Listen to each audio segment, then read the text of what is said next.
bienvenue dans notre discussion.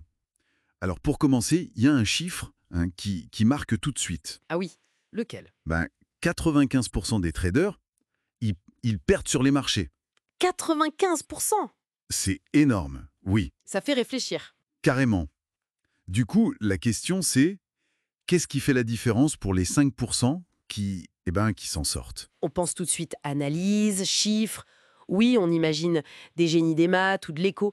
Mais ce que disent les sources, comme le livre Psychologie des grands traders, c'est que ça se joue ailleurs. Ailleurs. C'est-à-dire? Plutôt dans la tête, en fait. La finance comportementale, l'expérience des pros, tout pointe vers la maîtrise de soi, la psychologie. D'accord. Donc c'est ça qu'on explore aujourd'hui. Pourquoi cette gestion des émotions, euh, la discipline, ça semble plus important que l'analyse pure? Exactement. Et c'est une leçon qui va peut-être même au-delà du trading, d'ailleurs. Hmm. Alors, par où on commence?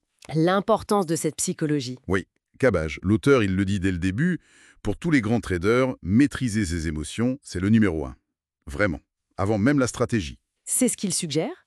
Un trader super discipliné, même s'il n'est pas forcément le plus brillant en analyse, il va souvent faire mieux qu'un trader génial, mais qui part dans tous les sens émotionnellement. Donc, l'humilité, l'objectivité, c'est ça les qualités? Pas l'ego surdimensionné qu'on imagine parfois. Ah non, l'ego, c'est l'ennemi.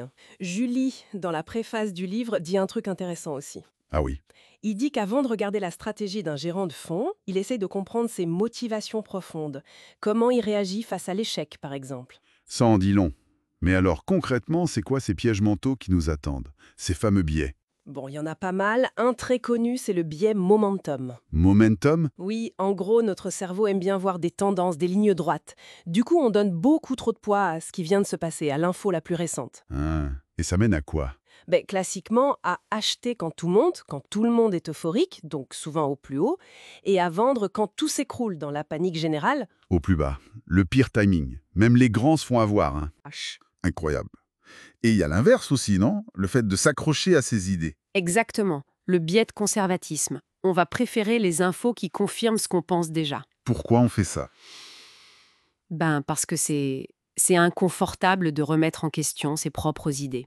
Ça crée une sorte de tension interne, la dissonance cognitive. D'accord. Et si on ajoute l'optimisme, un peu BA, voilà, l'excès d'optimisme, ça va monter, le risque c'est pour les autres, on sous-estime les dangers.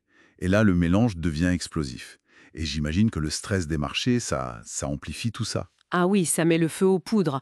Le stress peut faire ressortir une part de nous moins rationnelle. Ça peut être la panique totale, l'euphorie qui rend aveugle, ou même la paralysie, l'incapacité à décider. L'affaire Kerviel, c'est un peu ça. Cette perte de contrôle. C'est souvent cité comme un cas d'école, oui. De comment les biais et la pression peuvent mener à l'autodestruction, pratiquement. C'est effrayant. Mais alors, comment font ceux qui réussissent? Les traders d'exception, ils ont un secret? Leur arme principale, c'est souvent la discipline. Et un plan de trading clair, très clair. Un plan. Oui. Leur plus grande peur, c'est pas tant de perdre de l'argent, c'est de ne pas suivre leur propre plan, leurs règles. Ah d'accord.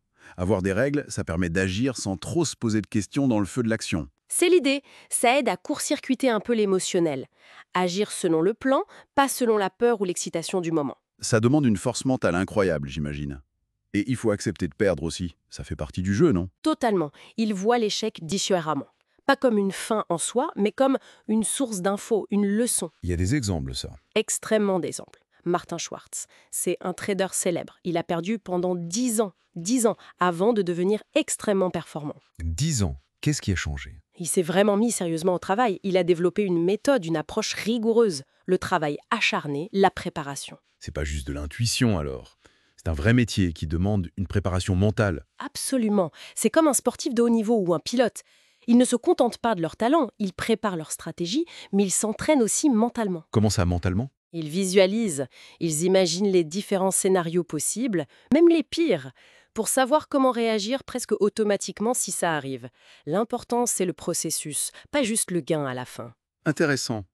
Et on sent aussi chez eux une forme d'indépendance, non? Ne pas suivre le troupeau. C'est crucial. L'humilité, d'abord, pour pas prendre la grosse tête après quelques succès. Et puis oui, l'indépendance, ne pas se laisser influencer par le bruit ambiant, l'opinion des autres, les conseils non demandés. Comme Baruch, Soros, Livermer, ils insistaient là-dessus, me semble. Exactement. Ils cultivaient leur propre vision du marché, ce que certains appellent une perception variante. Voir ce que les autres ne voient pas, ou voir les choses différemment. Du coup, question logique, est-ce que c'est un don, cette capacité, ou est-ce que ça s'apprend, ça se travaille Bonne question. L'idée du don est séduisante, hein, le trader né. Oui. Mais ce que montrent le livre et les exemples comme Schwartz, ou même les recherches sur les maîtres d'échecs, ça pointe surtout vers l'acquis. L'excellence, elle viendrait avant tout de l'effort, de l'entraînement intensif, de la persévérance. Donc, pas de secret magique, mais du travail encore et toujours. Construire ses connaissances, entraîner sa mémoire spécifique au marché. C'est ça. La différence se ferait par le travail, la méthode, la rigueur. Donc, pour résumer, réussir en trading sur le long terme, ce serait moins une question de génie de l'analyse que de force psychologique. Voilà.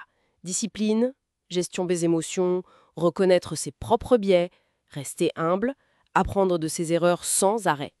C'est une quête de maîtrise de soi, en fait, face à l'incertitude permanente. Tout à fait.